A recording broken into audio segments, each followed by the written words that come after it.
Hey guys, this is going to be my latest review of Lovecraft Country, the HBO series. So this is the second episode of the first series and it is called Whitey's on the Moon. So obviously referring to that sort of famous political song. Whitey's on the Moon, which plays at the end of the episode as sort of a contrast to what's happening. And this one actually works as a two-parter from to the first episode, which is a little surprising because I sort of kind of thought the storyline of them looking for Atticus's father would at least go on for a few episodes, would maybe last half a season or maybe 3 or 4 episodes. So it's sort of that side of things is actually resolved in this episode, although there are other things which can continue on. I'll say first of all, sorry this review has been so late. It's over a week late. It's just been a bit of a rough week to be fair, and that's why I didn't get to this sooner. But since we've now had another new episode, it means you'll be getting 2 Lovecraft Country reviews from me within a week. So that's assuming you like these reviews, then that's exciting for you, I guess. Not to blow my own trumpet, but this review actually goes out to one of my regulars, Alison Fordus, who was very good with my other review. She was picking me up on some historical facts which I kind of missed, or some plot points, and I'll try and stay on top of that stuff as much as I can moving forward. But she had some good background knowledge which she sort of added in the comments to the last review. So thanks, Alison. This review goes out to you. And yeah, it does work as a two-part. And it kind of resolves certainly that side of the story, as I said. So they arrive at this mysterious house where they expect to find Atticus's father, George's brother, and he doesn't appear to be there. According to the guy running the house, he is away on business, but he told them to look after than he was expecting them, and to look after his family.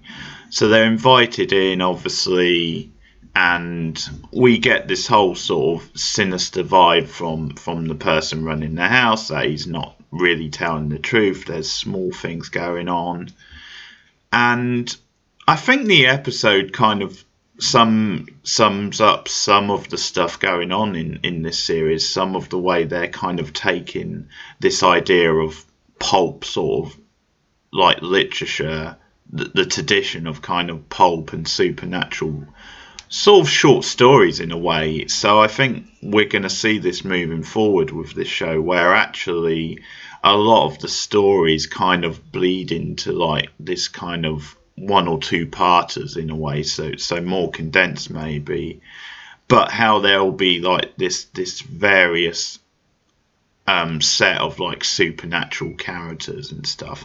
This one definitely does go more full on supernatural than the last episode, and more full on with some of the hammerness, which I'm fine with, because and some of the pulpiness as well, which I can enjoy. So for the most part, I really liked this episode too, although it was more over the top and there was a bit more humour to it and stuff, which is, I think, is always welcome, because this is obviously quite a heavy going show. It still had a mood, it still had that intense mood and atmosphere throughout. Again, you can see they've spent the money very well. The look of this house is just amazing, and there's some great sets throughout the episode. But the opening scene is actually a good example of what I'm talking about, because we actually open with a surprisingly upbeat sequence where it's the next morning and Letitia and George are actually getting up and they're doing a little dance basically, and they've obviously been pampered in this house. She's wearing this really sharp looking outfit, and it's like a musical sequence. And it does throw you off because you're like, well, what's going on here? I mean, why are they this cheerful, really? There's no real reason for them to be based on the events of last week. And we then find out later in the episode then it's because they've possibly been brainwashed by the people in the house, or they've had a spell put on them to forget the events of the previous night. Whereas Atticus remembers them, but they play with this idea that he could actually have been just seeing those things, imagine those things. It's brought up his past with going to war and his kind of the trauma of that, and him still coming to terms with that. So it's put to him at one point then, hey, your mind may have been playing tricks with you. But I think we know, because of the nature of the show, that then what he saw was probably legitimate. But they handle that really well, because you get this really bombastic sort of opening sequence where you think, well, why are they so happy? And it's because they've sort of been brainwashed. They've had a spell put on them. But we get into this. The main sort of conceit of this episode is that the owner of the house, the one running it, his last name is Braithwaite, and there's this history to him, to his family. You know, he's the very first member of that family back like decades and decades ago, had this reputation of having slaves run the house, but they were slaves that he treated very well, which is something George says.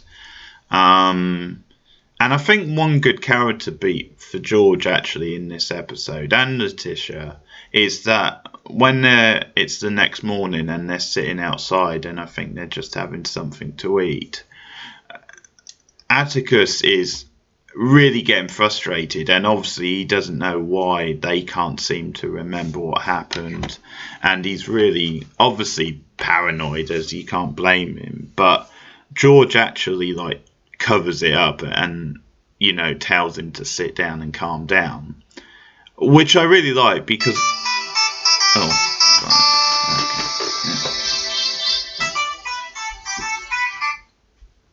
Hello? Okay.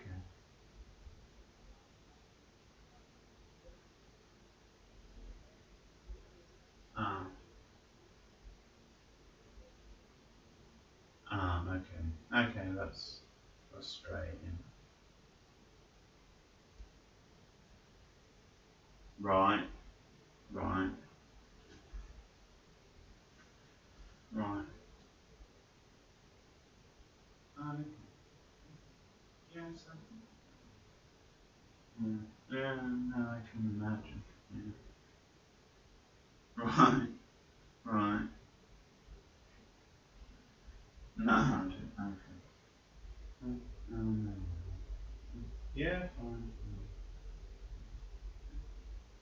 Okay, alright. Okay, good luck then. Okay.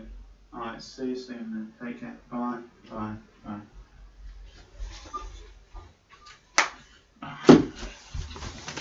Okay, sorry about that. So, as I was saying, what was I saying? Yeah, George is on his guard. He's even though he's obviously been brainwashed and doesn't know what's happened. I kind of like the fact that he's not dismissing Atticus. He's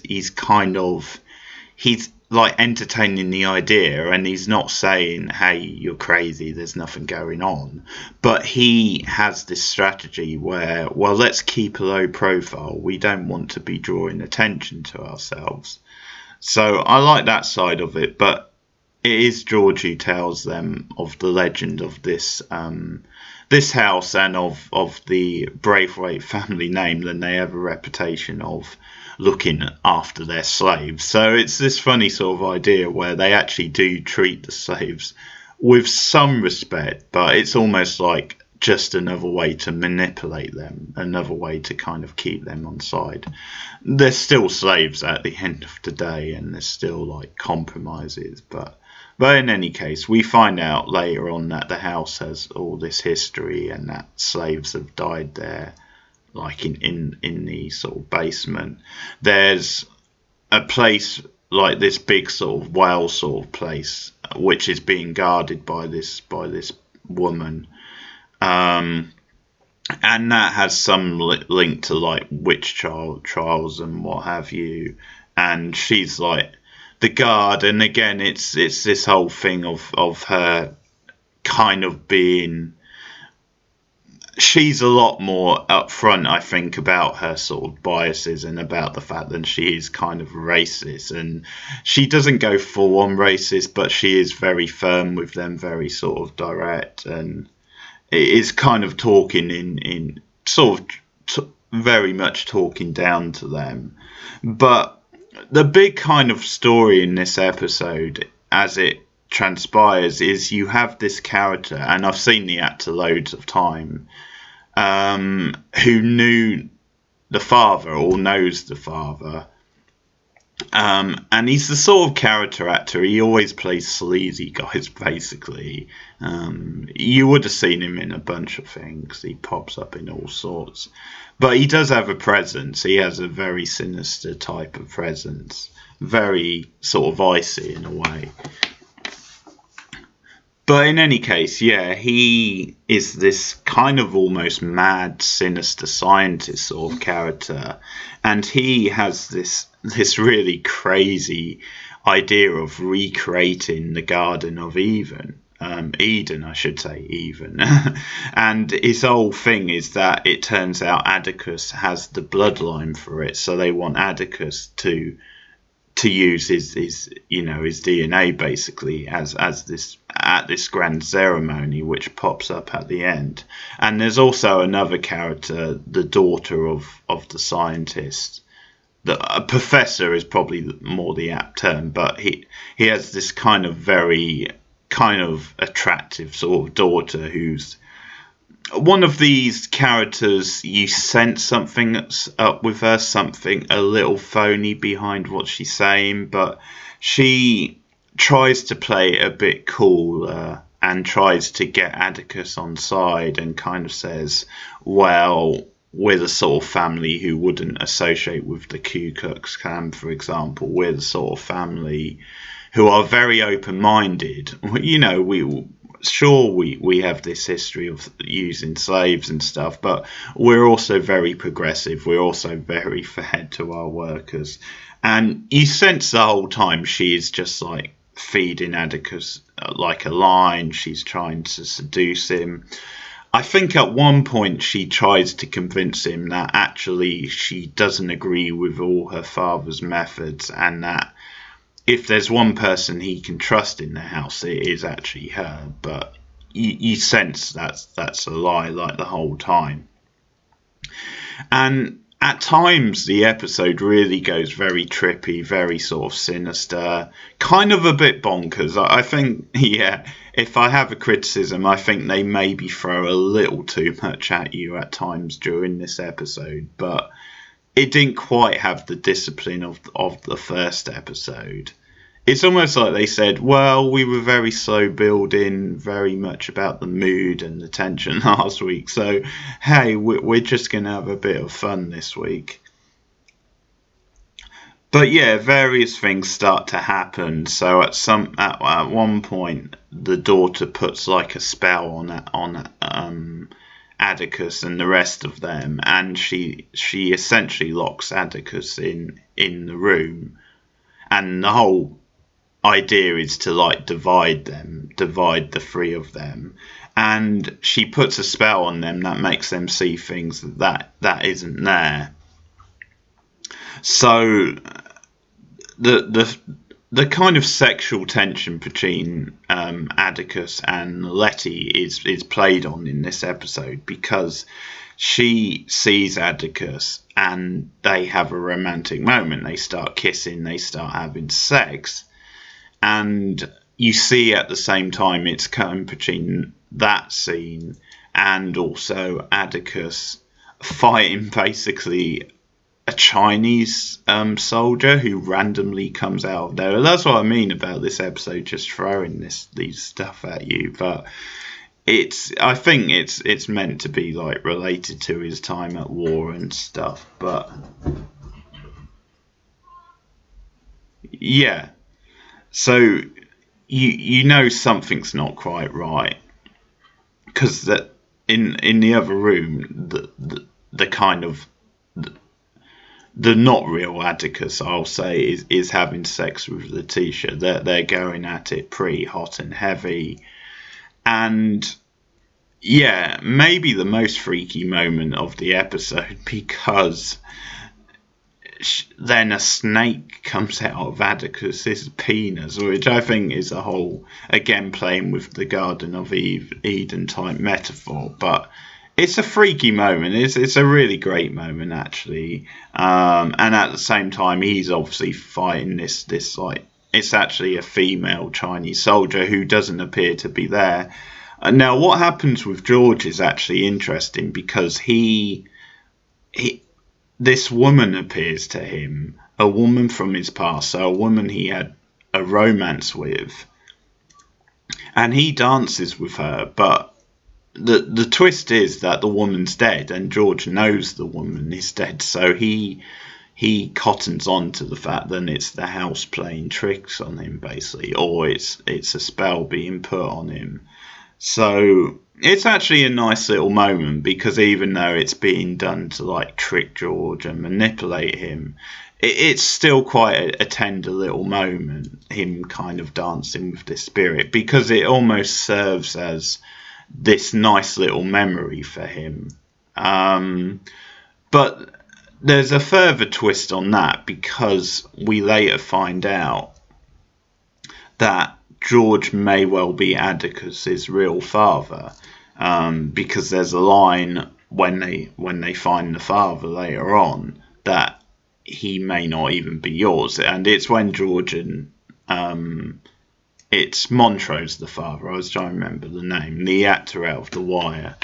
Yeah, Montrose and George have a fight about how to really raise Atticus, and George accuses him of not being the most responsible parent, which, to be fair, it sounds is probably the case. But yeah, George has a line about, well, he may not actually be yours, and so I think it's possible that this other woman who we see, who's now apparently dead, she could well be Atticus's mother, and she had him with George, and there may be certain complications, because they may have gotten together when George was, obviously he's married now, but who knows, but it's something in the past anyway. So kind of interesting stuff, but I did like the scene with George and with the ghost, if you like. But yeah, it builds to this big climax where there's some great gore moments, there's some great action scenes, and I think part of the reason it works and it doesn't feel overblown at times is I think this is a very empowering show where the characters are putting through the ringer. There's a lot of tension, a lot of horror, and obviously it's playing on very sinister, like real life racism. But the show lets the individual characters fight back, and I think there's something so satisfying about that. I think Letitia really kicks some butt in this episode, for example, because they're trying to escape, or they're trying to find Montrose, and the guard woman who's really tough, she's putting up one hell of a fight, but then Letitia comes along with a badass axe and then just chops her down. It's awesome. It's a great moment of pulpy gore, and as I said, very satisfying. And they do find the father. They finally unbury him. He's been living under the ground, which is sort of freaky. And they're about to escape, but of course there is a twist in the tale. It's not going to be that simple. And surprised they did find the father so quickly, by the way. But there you have it. But no, they're blocked. Like there's a spell placed on the car that stops them from leaving. And we get another, oh my god, what's happening in this episode? And it happens because they're shot, basically, or Letitia's shot first of all, and she appears to be dead. Atticus is like over her body, and then, because I think it's the professor with the shotgun, he then shoots at Atticus, and we cut to black, and we then go to another strange sequence where Atticus is being dressed up, he's being like sort of bathed, and the daughter is in the room, and that's when we hear about the ceremony, and we hear that basically, well, George and Letitia have both been shot, I think, but we find out that basically their lives are going to be okay. They can be brought back as long as Atticus agrees to do this ceremony. So it's almost like he becomes sort of a sacrifice. And the daughter, I should get her name, I keep saying the daughter, but she promises him, my father's a man of his word. If you do the ceremony, he will bring your friends back, basically. I think George might be alive at that bit, although they might have brought him back before. I'm not quite sure, because you see George and Montrose in the other room having that argument over Atticus. But yeah, Atticus reluctantly goes through with the ceremony, and Letitia is like revived. She's brought back to life. So then what happens is he's going through with this like really, really over the top, really CGI powerful sort of ceremony. But then one of the ghosts of one of like the maids who used to work there, she actually like intercepts the ceremony, and she actually helps Atticus, and he fights back through will, and the whole house comes tumbling down. And I think it looks really good. You know, I've heard some people criticize, say it's not the best CGI. I think it looks pretty good, and I think it's quite a satisfying little set piece. Maybe not the best in the episode, but it's pretty good. And yeah, the house just crumbles. But the twist in the tale, which, oh my god, is that George is actually dead.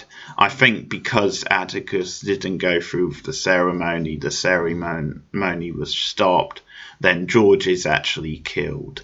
And that's kind of the twist at the end of the episode. It's a really powerful moment, because George, even though he's only been in 2 episodes, you've really got to know him. He's a really likeable, solid character, and you are sort of devastated, or at least I was, when you find him dead. And it's just because of the way it plays. It's like this really nice sort of twist where they, cut to the car, and Montrose is there, and Atticus sees George's body, and it's like, oh my god, this is tragic. Probably not totally unexpected, because I think they set you up for something to happen to George the last episode, but the way it's handled is very good. Really strong ending to the episode.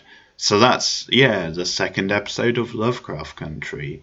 Whitey's on the Moon. Not as good as episode 1. There were sort of more problems this time, but it was a strong episode overall. I did like it, and it keeps the momentum going. It keeps me interested in this show, so I look forward to seeing more. Let me know your thoughts in the comments below. Like and subscribe if you are new to the channel, and look out for more new television reviews coming up, and also movie reviews. I've been covering this year's Fright Fest, the virtual Fright Fest, on the channel. I've already posted a few reviews. There's 3 up right now, and I'll be posting a couple more in the coming days. But thanks for listening, and I'll see you guys again soon.